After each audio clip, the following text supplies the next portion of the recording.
Vamos en este momento a hablar de la clasificación de los residuos peligrosos. Ya en un video anterior hicimos la clasificación de los no peligrosos, su caracterización y el código de colores correspondiente a cada material no peligroso. En este momento entonces vamos a hacer la caracterización de los peligrosos. Vamos a comenzar definiendo las características de los contenedores de residuos. Ya no vamos a hablar de canecas de basura, vamos a hablar de contenedores de residuos. ¿Qué características deben tener estos contenedores? Deben ser recipientes adecuados en cuanto a color, forma, diseño y capacidad, es decir, una capacidad suficiente para el volumen de residuos que generan. En cuanto al diseño, tenemos diseño de pedal y diseño de vaivén, ¿cierto? Que comúnmente es el que vemos la tapa de esta manera. Ambos son viables. Sería recomendable, sobre todo en las áreas que tienen que ver con el tema de salud, diseño de pedal, porque se acciona con el pie y evita al máximo el contacto con las tapas. En cuanto al color, el color debe estar determinado conforme a la norma técnica colombiana GTC 24 que vimos en el video anterior de los residuos no peligrosos. Debe ser conforme a la clasificación de residuos que establece esta normatividad. Ahora, para hacer el recorrido interno de recolección, ¿qué tipo de contenedores usamos? Vamos a verlos acá.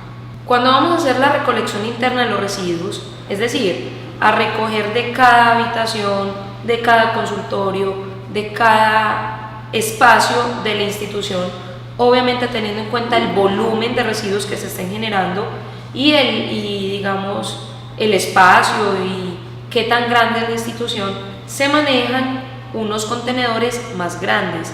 Tienen la característica de tener ruedas, de manera que yo no tengo que arrastrar las bolsas, no debo llevarlas en la mano tampoco. Ahora, hay instituciones que son, digamos, de menor complejidad, generan menos cantidad de bolsas de residuos y las desplazan en la mano, pero cuando el desplazamiento es muy corto hacia la bodega de paso y cuando la cantidad de residuos es muy poca.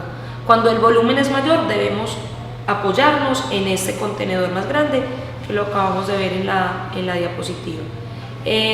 Ahora, ese tiene la característica también de identificar el código de colores, o sea que si estamos haciendo la ruta sanitaria, la ruta de recolección de los residuos, de los no peligrosos, por decir algo, las bolsas grises, yo no debo llevar bolsas rojas ahí. O si estoy haciendo la ruta de recolección de los peligrosos, las rojas, no debo llevar grises en el mismo contenedor ni al mismo tiempo. Eso nos lleva a otra norma. ¿Cuál es? La ruta de recolección de los residuos se hace de forma separada, comenzando con los residuos no peligrosos y terminando con los peligrosos. Esa sería la ruta de recolección interna. Tenemos aquí un ejemplo de un contenedor de residuos peligrosos. Entonces, cuando hablamos del diseño, la forma, el tamaño y la capacidad, por ejemplo, si este contenedor fuera para un área de procedimientos, me refiero por ejemplo cirugía, el tamaño del contenedor es muy pequeño. A la hora de hacer una inspección, esta es una no conformidad. Cuando el contenedor está tan lleno de determinado material que no tapa, siempre debe permanecer tapado y es fundamental que el color del contenedor sea igual al color de la bolsa, o mejor, si lo miramos desde el otro punto de vista, el color de la bolsa debe ser igual al color del contenedor. ¿Qué características deben tener las bolsas? Deben tener una medida correspondiente al tamaño del contenedor, deben tener una resistencia conforme a lo establecido por la normatividad y en algunos casos las bolsas vienen marcadas, vienen con una información para que nosotros la terminemos de marcar. Cuando no vienen así, de igual manera nosotros debemos realizar el procedimiento de marcado de las bolsas. Solo que cuando ya vienen con una marcación inicial, simplemente para que la terminemos de llenar, eso facilita un poco el procedimiento, pero nos pueden tocar ambos casos. Ahora, sería una no conformidad, por ejemplo, que un contenedor rojo tuviera una bolsa gris, o sería una no conformidad que un contenedor verde tuviese una bolsa roja. Siempre debe ser conforme. Ahora, hay que tener en cuenta la resistencia, porque si el peso del material excede la capacidad de resistencia de la bolsa, va a haber un riesgo de ruptura. Obviamente todo el material se puede regar, va a generar una contaminación en el área y un peligro también para la persona que está haciendo la disposición del material. Entonces vamos a tener en cuenta esas características de las bolsas.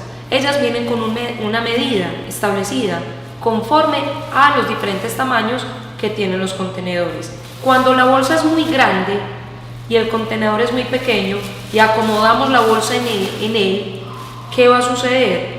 Que seguramente rápidamente vamos a ver el contenedor lleno del material, lleno del residuo, y lo que sucede es que está lleno de la bolsa debajo y el material, el residuo quedó encima, dado que simplemente acomodamos la bolsa dentro del contenedor, excediendo pues su tamaño, cuando la bolsa es más grande que el contenedor. Por eso debe ser un tamaño conforme al recipiente.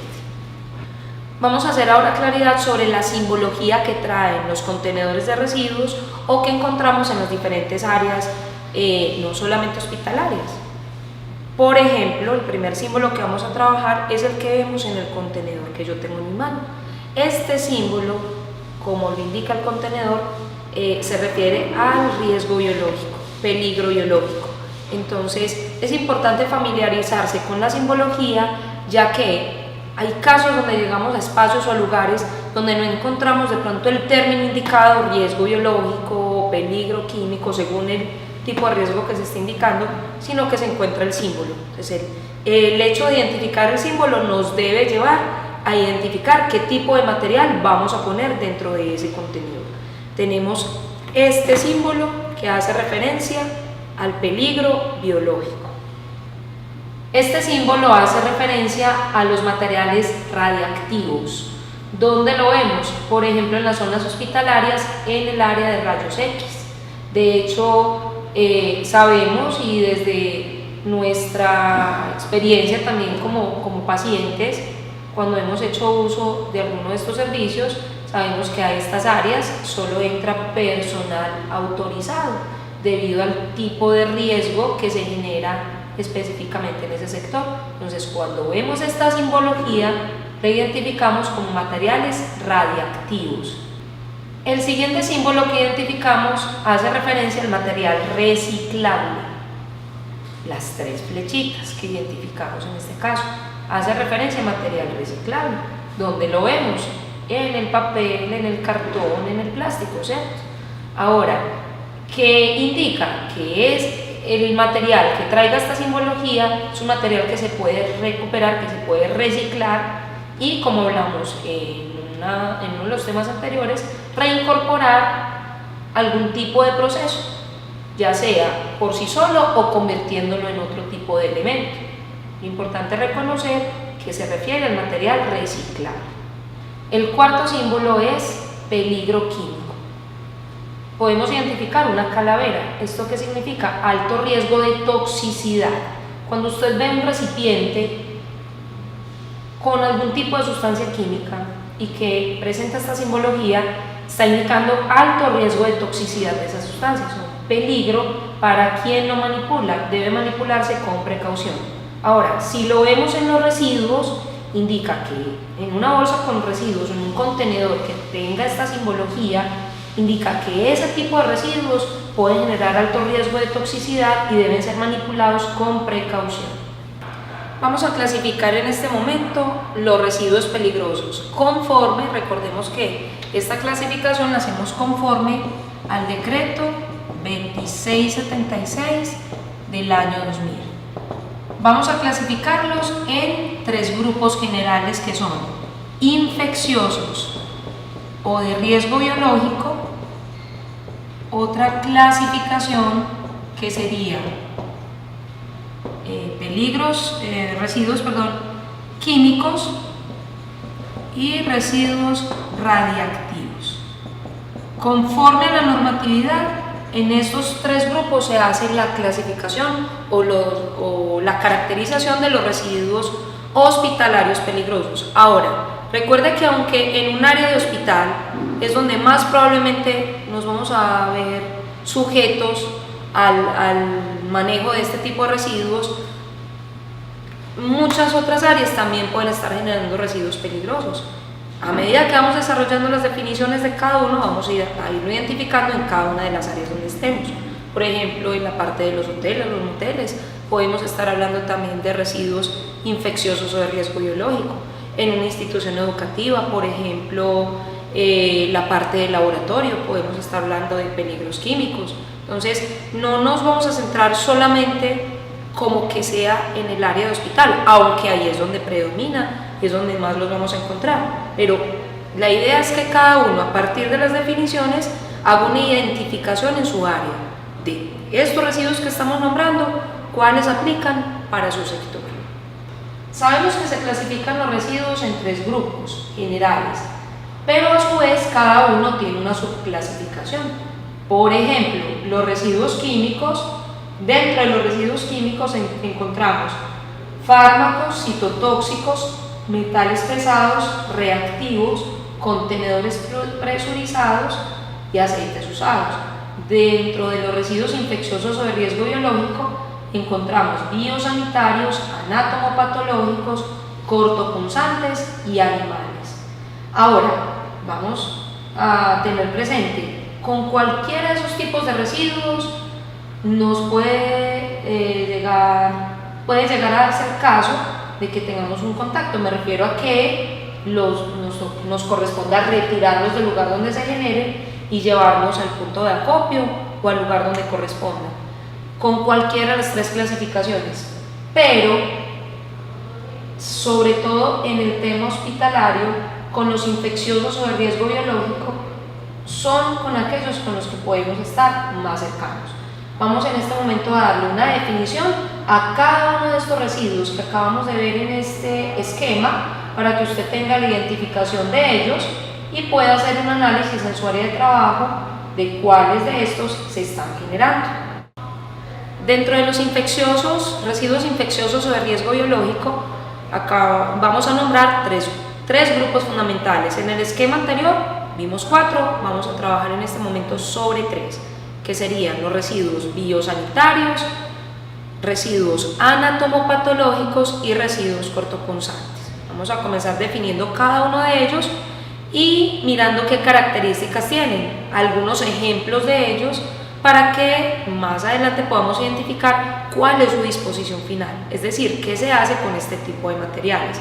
En ese orden de ideas, el primer tipo de residuo que vamos a definir son los residuos biosanitarios. Los residuos biosanitarios son definidos como aquellos elementos o instrumentos que tienen contacto con materia orgánica, sangre o fluidos corporales del paciente humano o de los animales. Ese tipo de elementos que han tenido contacto con ese tipo de fluidos entran en esta clasificación de biosanitarios. Como ejemplos que podemos tener: gasas, algodones, apósitos, drenes, mechas, guantes, jeringas, no agujas. Es importante tener claridad sobre eso. La aguja entra en la clasificación de residuo cortopunzante. La jeringa entra en la clasificación de residuo biosanitario. Dentro de los residuos biosanitarios que acabamos de nombrar también se incluyen bolsas para transfusiones sanguíneas, catéteres y sondas. La separación de estos materiales o su disposición intermedia es en contenedores rojos tipo pedal, que tengan las características del contenedor que vimos hace un momento en la imagen. Recordemos que dentro de la clasificación de los infecciosos o de riesgo biológico también encontramos un segundo grupo, que son los residuos anatomopatológicos. ¿A qué se refieren este tipo de residuos? Son los provenientes de restos humanos. Incluyen las biopsias, tejidos orgánicos amputados, sangre y fluidos corporales. Como algunos ejemplos tenemos las placentas, la orina, el vómito, recetales o liners. Entonces, es importante tener claridad que este tipo de residuos se refiere a partes del cuerpo, Anátomo viene de anatomía, patológico de enfermedad. Entonces, partes del cuerpo que están enfermas o que se han tenido que retirar o después de una cirugía, ahí tenemos que evaluar en qué momentos, en qué áreas se pueden estar regenerando este tipo de residuos. Pero recuerda que no son solamente partes del cuerpo, los fluidos corporales también entran en este grupo. Un ejemplo muy sencillo para que lo identifique: un algodón con sangre, ¿cómo lo clasificaría usted?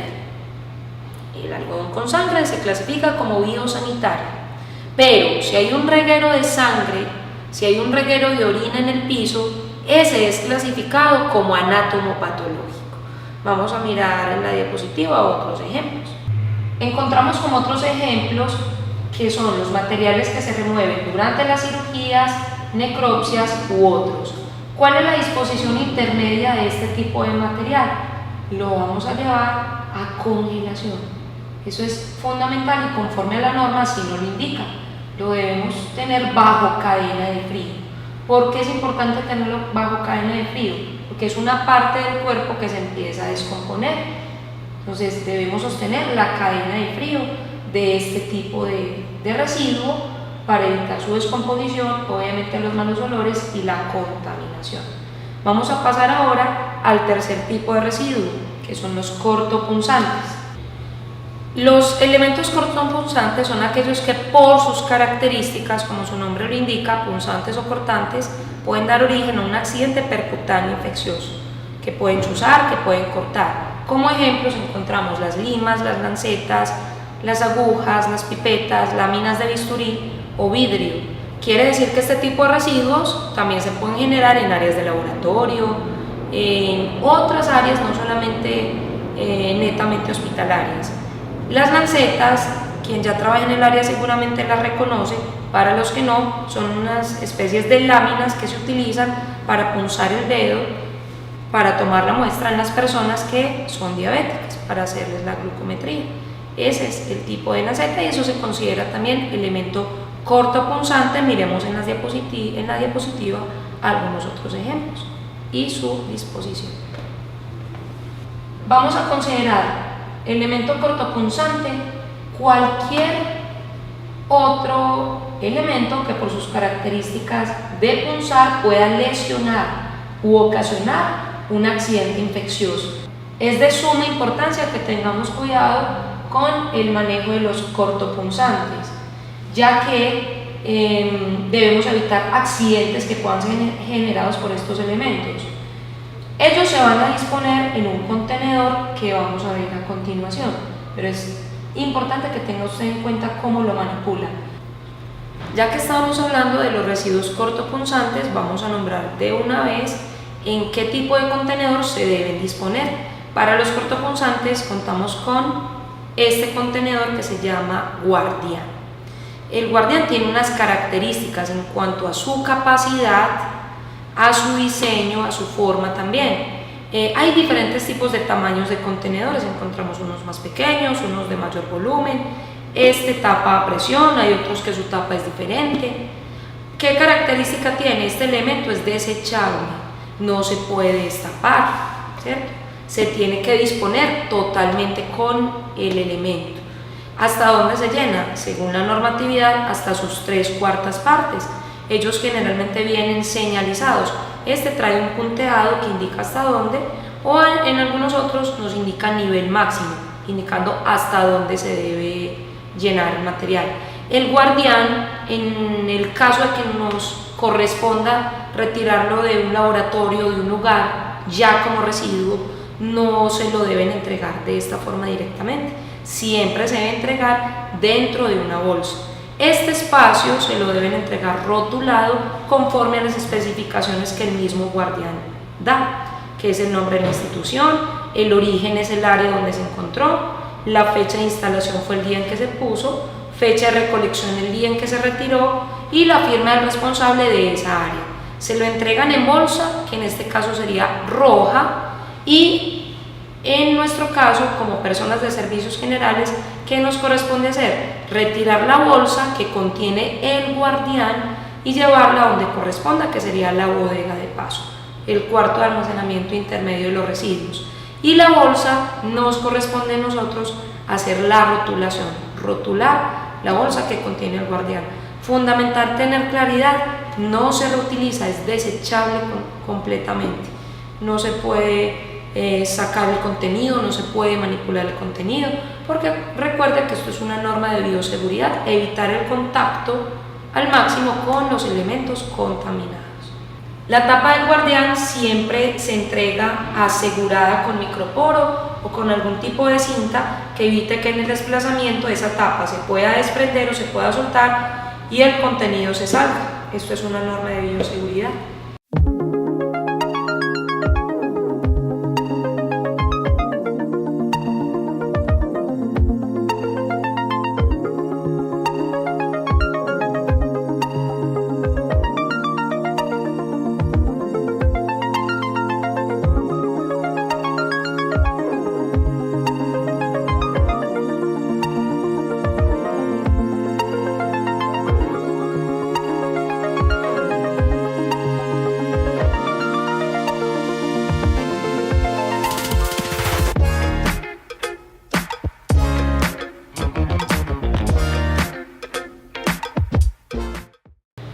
Ya hemos clasificado los residuos peligrosos en 3 grupos: infecciosos o de riesgo biológico, químicos y radiactivos.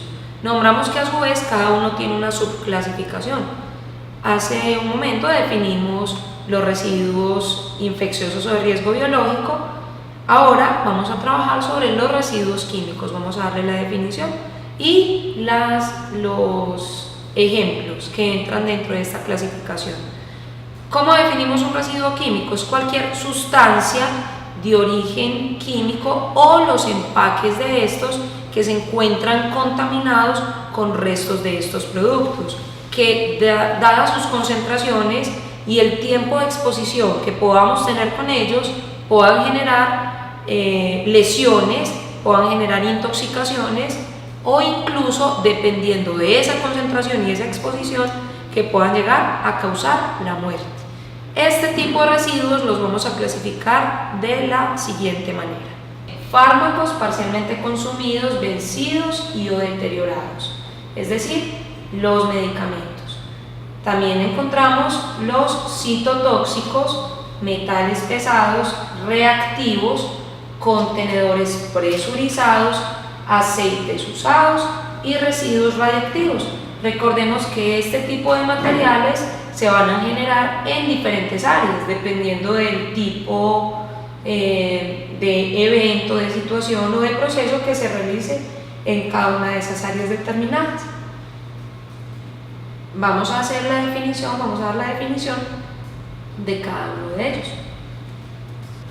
Los fármacos parcialmente consumidos, vencidos o deteriorados se refieren a medicamentos vencidos, deteriorados o excedentes de las sustancias que han sido empleadas en cualquier tipo de procedimiento. Es muy importante reconocer en este caso que ese tipo de medicamentos, por ejemplo en nuestras casas, cuando ya se nos vencieron, no se deben regalar, no se deben entregar. Debemos verificar qué manejo le vamos a dar a ellos, de manera que no se pueda dar lugar a que se reutilicen. En este caso, por ejemplo, en las instituciones se debe hacer un inventario de esos medicamentos vencidos y por lo general se devuelven al laboratorio para que se haga el proceso de gestión final de ellos. Tenemos también los residuos químicos de tipo citotóxicos. Son los excedentes de fármacos, es decir, los restos de medicamentos provenientes de tratamientos oncológicos, es decir, de las personas que presentan cáncer, y elementos utilizados en su aplicación. Todo lo que tenga contacto con un residuo citotóxico entra en esta clasificación: jeringas, guantes, frascos, batas, bolsas de papel absorbente. Es decir, a pesar de que en una de las definiciones anteriores hablamos de que los biosanitarios también podrían ser guantes, también podrían ser jeringas, si esos guantes y esas jeringas han tenido contacto con elementos citotóxicos, ya no entran en la clasificación de biosanitario, sino que entran dentro de esta clasificación llamada citotóxico. Tenemos también metales pesados. ¿A cuáles hacemos referencia en este caso? objetos, elementos o restos de estos en desuso, es decir, que ya no los estamos utilizando, contaminados o que contengan metales pesados como plomo, cromo, cadmio, antimonio, bario, níquel, estaño, vanadio, zinc y mercurio. Aquí hay que tener especial cuidado con el manejo de los termómetros de mercurio. El procedimiento, si se nos quiebra un termómetro de mercurio, nunca es tener contacto directo con él, porque el mercurio es un metal pesado, entonces nos puede generar un riesgo el hecho de tener contacto con él. Más adelante vamos a ver qué proceso podemos hacer para recoger ese tipo de material. Importante tener en cuenta en este momento, si se nos quiebra un termómetro de mercurio, hay que ponernos elementos de protección para recoger ese material y evitar el contacto directo de este metal pesado con nosotros. Tenemos también dentro de los residuos químicos los materiales reactivos. ¿Cuáles son estos? Aquellos que por sí solos y en condiciones normales, al mezclarse o al entrar en contacto con otros elementos, compuestos, sustancias o residuos, generan gases, vapores, humos tóxicos, explosión o reaccionan térmicamente, colocando en riesgo la salud humana o el medio ambiente. ¿Será que lo repetimos? ¿Cuáles son los residuos reactivos? Son aquellos que por sí solos en condiciones normales, al mezclarse o al entrar en contacto con otros elementos compuestos, sustancias o residuos, generan gases, vapores, humos tóxicos, explosión o reaccionan térmicamente, es decir, con el calor, colocando en riesgo la salud humana o el medio ambiente. Sobre todo debemos hacer caracterización de este tipo de elementos o de sustancias en las áreas del laboratorio. Ahora vamos a hablar de los contenedores presurizados. ¿A qué tipo de material nos referimos en este caso?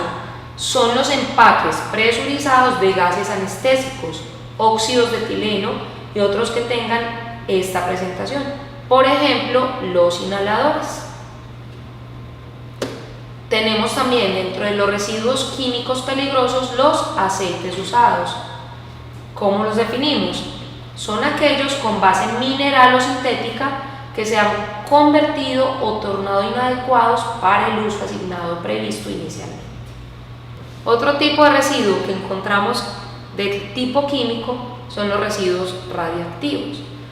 ¿A qué nos referimos con los radiactivos? Son las sustancias emisoras de energía predecible y continua en forma alfa, beta o de fotones, cuya interacción con la materia puede dar lugar a la emisión de rayos X y neutrones.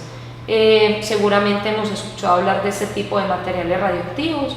De hecho, nos fijamos que cuando nos van a tomar una placa hay que tener unas medidas de seguridad para evitar que ese tipo de radiación pueda llegar a afectarnos de alguna forma en nuestra salud. Mucho más, en este caso, al generarse residuos de este tipo, el personal que tiene contacto con ellos también debe tener unos elementos de protección específicos que eviten que ese tipo de material pueda entrar en contacto con nosotros y generarnos algún tipo de riesgo.